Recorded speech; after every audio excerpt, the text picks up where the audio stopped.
শুরু হচ্ছে BCS English literature ক্লাসের আজকের পর্ব। আজকে আলোচনা করব আমরা উপন্যাস বা নোভেল সংক্রান্ত বিষয়সমূহ নিয়ে। এরপর আলোচনা করব বায়োগ্রাফি সংক্রান্ত বিষয় নিয়ে। সো প্রথমেই উপন্যাস বা নোভেল সংক্রান্ত বিষয়গুলো কি কি আমরা একটু এক নজরে দেখে নেই। উপন্যাস বা নোভেল সংক্রান্ত যে বিষয়গুলো রয়েছে, প্রথমেই আমরা নোভেলগুলোকে টাইপস করতে পারি। যেমন পিকারেক্স নোভেল কাকে বলে এটা আমরা একটু জানলেই হবে। Picaresque novel, epistolary novel, non fiction novel, আরেকটা হচ্ছে নোভেলটি। এই কয়েকটা পার্ট নিয়ে আমরা কথা বলবো উপন্যাস বা নোভেল সংক্রান্ত বিষয়। তাহলে প্রথমে আমরা দেখব হচ্ছে পিকারেক্স নোভেল কি জিনিস। পিকারেক্স নোভেল হচ্ছে এই ধরনের নোভেলের মধ্যে যে ক্যারেক্টারটা থাকবে সেই ক্যারেক্টারটা বা চরিত্রটা হবে হচ্ছে দুষ্ট চরিত্রের বলা হয়।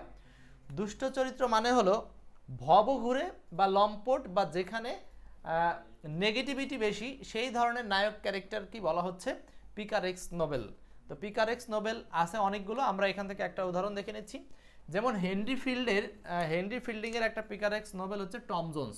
সো আপনার পরীক্ষায় কিন্তু আসতেই পারে টম জোন্স কোন ধরনের নোভেল।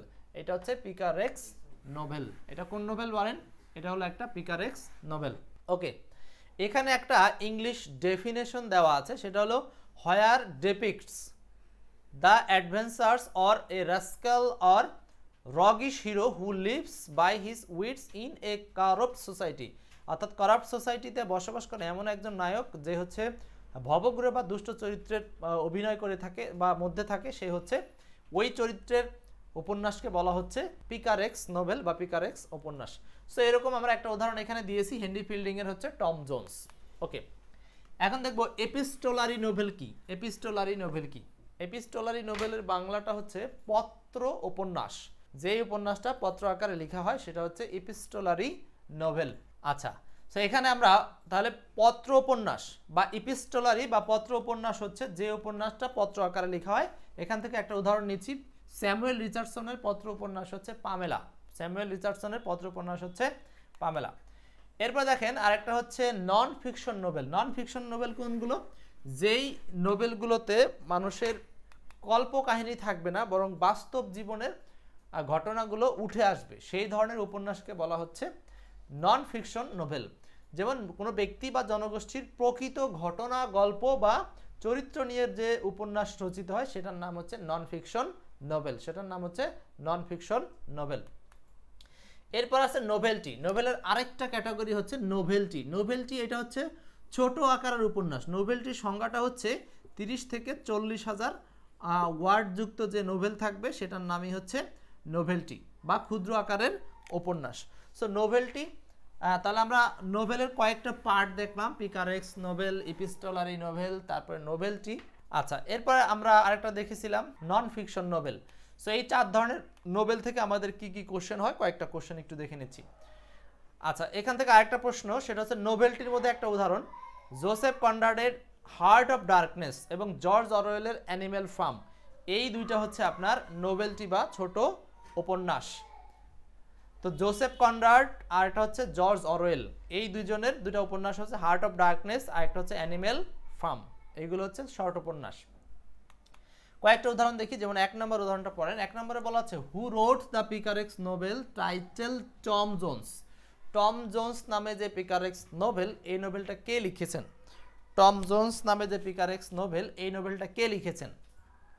ওকে, আনসারটা হচ্ছে টম জোন্স লিখেছে, আমরা একটু আগেই দেখলাম, সেটা হচ্ছে হেনরি ফিল্ডিংয়ের লেখা টম জোন্স।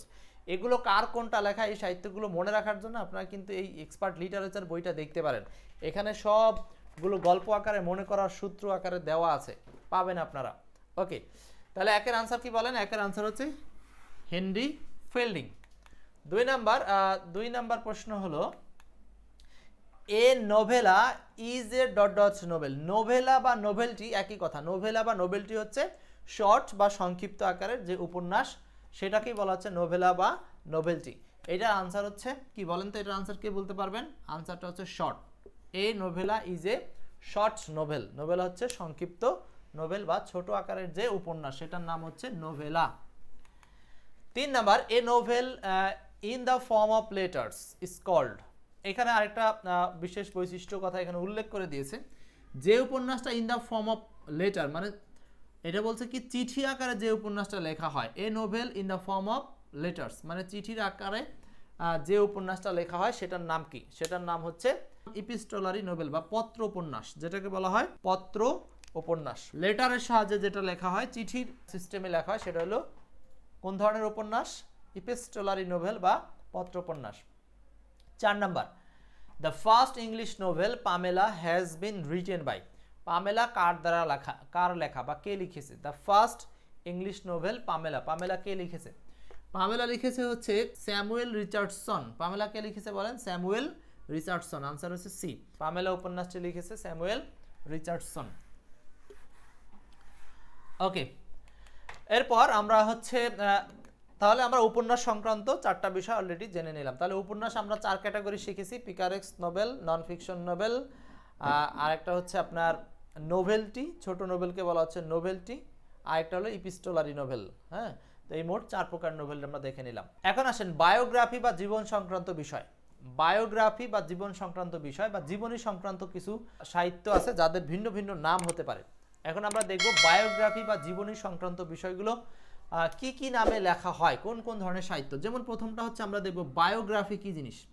বায়োগ্রাফির আরেক নাম হচ্ছে জীবনী বা জীবনচরিত, বায়োগ্রাফি, বায়োগ্রাফি। আর এটার ইংলিশ আরেকটা নাম হচ্ছে অটোবায়োগ্রাফি। যখন বায়োগ্রাফির একটা ধরন, জীবনচরিত্র যখন কোনো ব্যক্তি নিজেই নিজেরটা লিখে, সেটার নাম হচ্ছে অটোবায়োগ্রাফি, বাংলাতে হচ্ছে আত্মজীবনী। তাহলে কোনো ব্যক্তি যখন নিজেই নিজের নামে আত্মজীবনী বা জীবন চরিত্র লিখে, তার নাম হচ্ছে অটোবায়োগ্রাফি বা আত্মচরিত। সো যে এই কাজটা করেন, অর্থাৎ যিনি লিখেন, সেই রাইটারকে বলা হচ্ছে অটোবায়োগ্রাফার। মানে যে নিজেই তার নিজের জীবন সম্পর্কে সাহিত্য রচনা করেন, সেইটার নাম হচ্ছে অটোবায়োগ্রাফার। অটোবায়োগ্রাফার, এখানে ইয়ার আছে তাই না, মানে যে আত্মজীবনী রচনা করে। এরপর হচ্ছে মেমোইর, মানে স্মৃতিকথা। স্মৃতিকথা কি? সেখানে হচ্ছে স্মৃতিকথা, এটাও এক ধরনের উপন্যাস, যেখানে হচ্ছে সমসাময়িক সময়ের যে লিখবে সে বাদে অন্যান্য ঘটনাগুলোর বর্ণনা বেশি থাকবে।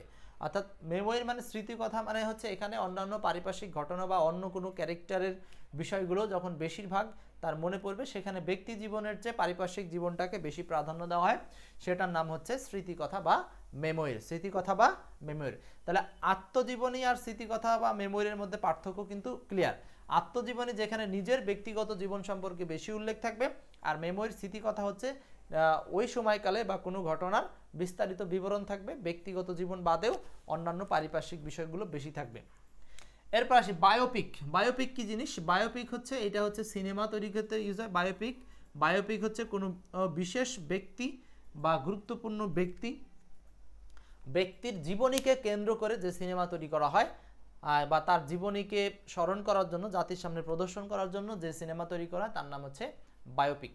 সো আমরা এগুলো সবগুলো নাম আলাদা আলাদা দেখে নিলাম। এখন এগুলো থেকে আমরা আরেকটু ডিটেলস ভেঙে ভেঙে দেখানোর চেষ্টা করছি। বায়োগ্রাফি বা আত্মজীবনী, যে ব্যক্তির জীবনী অন্য কোনো ব্যক্তি দ্বারা লেখা হয়, সেটা হচ্ছে বায়োগ্রাফি বা জীবনী। ভালো কথা। বায়োগ্রাফির মধ্যেই কিন্তু একটা আছে, সেটা হলো অটোবায়োগ্রাফি। এখানে একটা উদাহরণ দেখেন, শ্রী চৈতন্য দেবের জীবনী গ্রন্থ চৈতন্য ভাগবত লিখেছেন বৃন্দাবন দাস। তার মানে বৃন্দাবন দাস লিখেছেন অন্যের জীবন নিয়ে, তো এইটার নাম হলো বায়োগ্রাফি। বায়োগ্রাফি, আত্মজীবনী। কার আত্মজীবনী লিখেছেন? বৃন্দাবন দাস আত্মজীবনী লিখেছেন হচ্ছে শ্রী চৈতন্য দেবের। শ্রী চৈতন্য দেবের। আচ্ছা, এরপর আসেন অটোবায়োগ্রাফি, বাংলা হচ্ছে আত্মজীবনী বা আত্মচরিত। ব্যক্তি নিজের জীবন সম্পর্কে লিখিত সাহিত্যকর্মগুলোকে, মানে ব্যক্তির নিজের জীবন সম্পর্কে যে লিখিত সাহিত্যকর্ম, সেগুলোকে বলা হচ্ছে অটোবায়োগ্রাফি।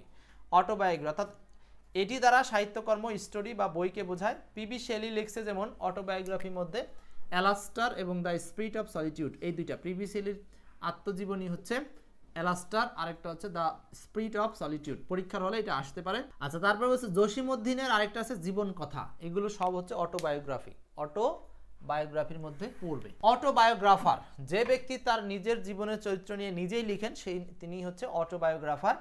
অর্থাৎ এটা হলো অটোবায়োগ্রাফার দ্বারা ব্যক্তিকেই বোঝাবে, সরাসরি ওই ব্যক্তিকেই বোঝাবে যে ব্যক্তি তার নিজের জীবনী সম্পর্কে লিখবে।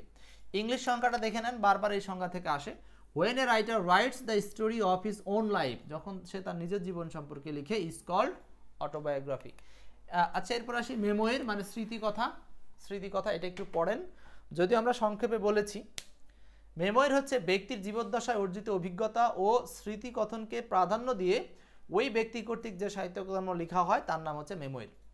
এরূপ সাহিত্যে ব্যক্তির ব্যক্তিগত বিষয়ের চেয়ে সমসাময়িক ঘটনাগুলোকে বেশি প্রাধান্য দেওয়া হয়।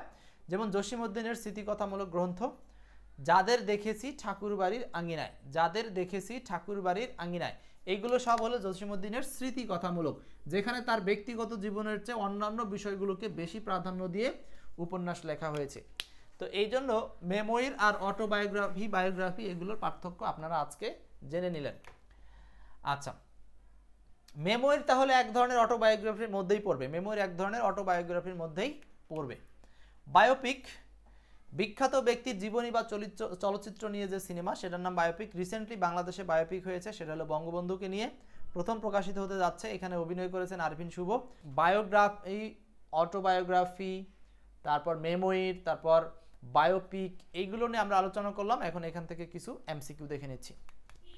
1 নম্বর প্রশ্ন, when a writer writes the story of his own life is called, যখন একজন রাইটার তার জীবনী নিয়ে নিজে লিখেন সেটাকে কি বলা হয়? বলেন উত্তর কি হবে?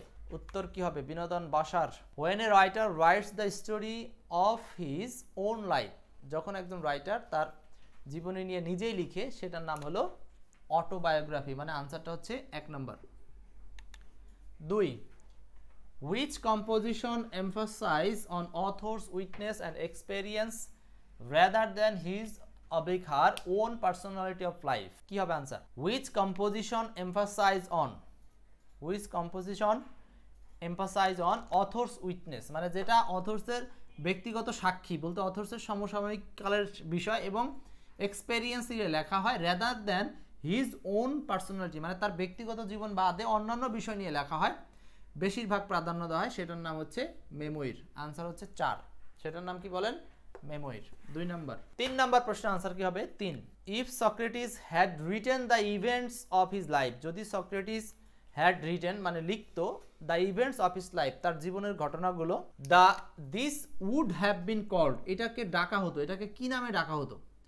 যদি সক্রেটিস তার নিজের জীবন সম্পর্কে লিখতো তাহলে এটাকে কি নামে ডাকা হতো? আনসারটা কি হবে? তাহলে এটাকে ডাকা হতো অ্যান অটোবায়োগ্রাফি নামে, এটাকে লেখা হতো অটোবায়োগ্রাফি নামে। কি নামে বলেন? এটা হচ্ছে একটা অটোবায়োগ্রাফি। তাহলে 3 এর আনসারটা হচ্ছে সি নাম্বার। 3 এর answer C. If you write about your father's life, you are writing, যদি তুমি তোমার পিতার জীবন নিয়ে লিখো তাহলে এটাকে কি বলা হবে? If you write about your father's life, যদি তোমার পিতার জীবন নিয়ে লেখো, ইউ আর রাইটিং, তাহলে তুমি লিখছো। কি লিখছো? এখানে কি হবে আনসার?